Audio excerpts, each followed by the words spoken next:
যেদিনকে 100 বছর কে শুনছে চাপ আসছে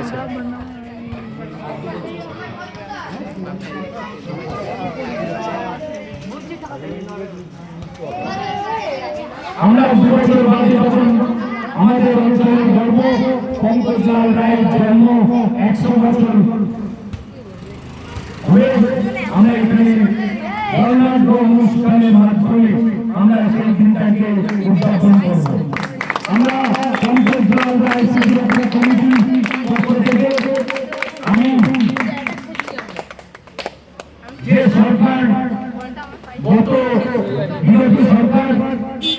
তাদের কাছে তাদের ক্রীড়ামন্ত্রীর কাছে আমরা দাবি করেছিলাম যে পঙ্কজলাল রায়ের একটা পূর্ণবায়ু মূর্তি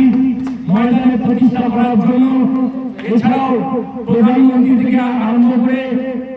আমাদের কেন্দ্রীয় ক্রীড়ামন্ত্রী থেকে আরম্ভ করে সবার কাছে দরবার করেছিলাম যে পঙ্কজলাল রায়ের একটা মূর্তি যদি আমাদের বস্ত্রপালের মতো ইডেনের সামনে প্রতিষ্ঠা করা হয়, দেশ বিদেশের লোকরা পঙ্কজলাল রায়ের ইতিহাস জানতে পারে।